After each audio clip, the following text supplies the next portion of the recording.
Okay. We talked about all kinds of things that we don't do on Shabbat because of what we call the spirit of Shabbat. We talked about not sitting in court, not not doing anything that might cause us to write documents like tuba, yibum, chalitza, and divorce. And now we're talking about immersing dishes, which was taught in Parshat Matot by Elazar to the people of Israel after they fought in Midian. And so it's to take, it's not to kasher the utensil, it's to take it out of the possession of a non-Jew. And so because of the resemblance of what's called tikkun kli, just like we talked about the tithing yesterday and the day before, then also the dunking a dish, a utensil in the mikvah is considered the same thing. The other topic here, because we're talking about mikvah, is about measuring a mikvah.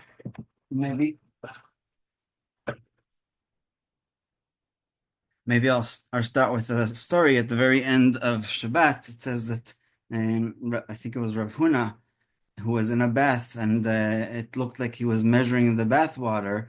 And the students came in and told him that he taught them that you're not allowed to measure on Shabbat. And so they asked him what he's doing, and he said that he's only mitasek. He doesn't really want to know how much water there is in the bath. He just doesn't want to think about halacha because he's naked, and so he was just pretending to be measuring the water, but that's not what he was doing on Shabbat. So again, measuring is something that we do, what's called uvdin the things that we do on a regular weekday and not on Shabbat, and so that's why this is also in this chapter, in this halacha. So, as is well known, a Jew who bought or received an eating utensil or receptacle from a non-Jew may not use it for food until it has been immersed in a mikvah.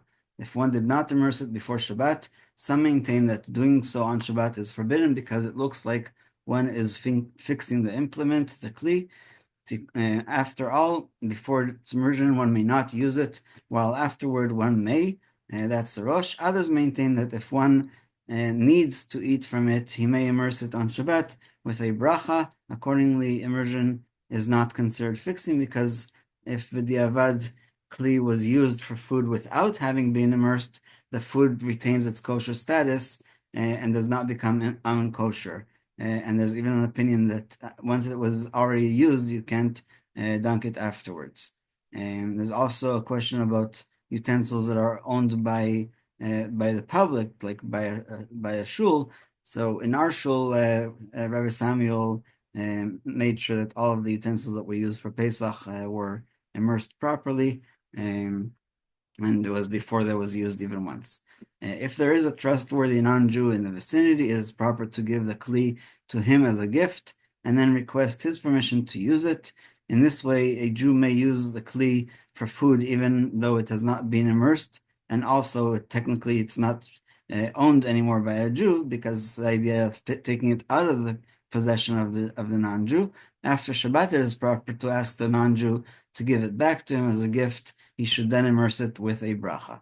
All agree that one may immerse on Shabbat to purify themselves from Tum'ah.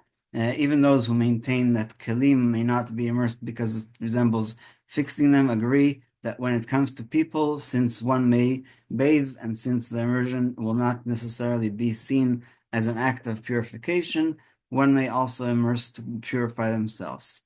So men, we're talking specifically Hasidim who go every day, and women, of course, the question is not for here, but in Hilchot Taharat HaMishpacha, family purity, there's a big discussion already in the time of the Amoraim, if Tfilah Bizmana mitzvah or not, if dunking on the day that is supposed to be is a mitzvah. If not, then they say basically, so since I can dunk on the 8th or 9th or 10th night, then why can't I just not do it on Shabbat for the same exact reason? In contrast, one converting to Judaism may not immerse on Shabbat as part of the conversion process because their immersion is transformative. They become a new person, a process that certainly qualifies as a tikkun, as a correction or fixing and giving a new spirit to the person. Additionally, immersion for conversion requires the presence of a rabbinic court, just as court does not meet on Shabbat for judgment. It also does not meet to supervise immersion. If a court transgressed and did supervise an immersion on Shabbat, the immersion is valid and the person is Jewish.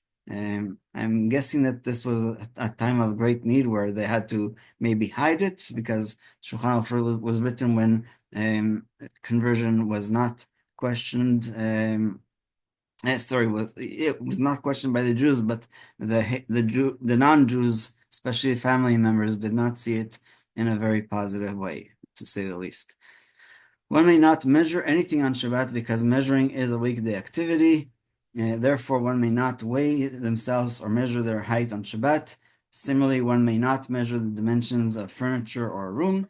In terms of taking our weight or height on Shabbat, of course, if you are in a hospital, it's part of the procedure. As far as I know, the nurses in Israel who are Jewish do not ask for your height on Shabbat, because it's not likely to change from the day before. But they do measure your weight and they do take your blood, and all of that stuff is part of the refuah and therefore allowed. So that's not what we're talking about. We're just talking about, if somebody feels overweight, they should not weigh themselves on Shabbat, or vice versa. One may measure and weigh for the sake of a mitzvah. Therefore, one may check whether a mikvah has sufficient water.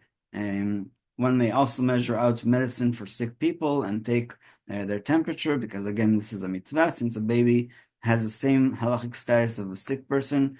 When necessary, one may measure out the amount of food that a baby needs, and also the temperature of the bottle, etc. Similarly, when necessary, one may measure if a baby has gained weight after eating using a non-electric scale, which can be found, I guess, today only in museums, but that's what the halacha is. So we'll stop here, and tomorrow we'll learn a little bit more about other activities that we do during the week, like exercising.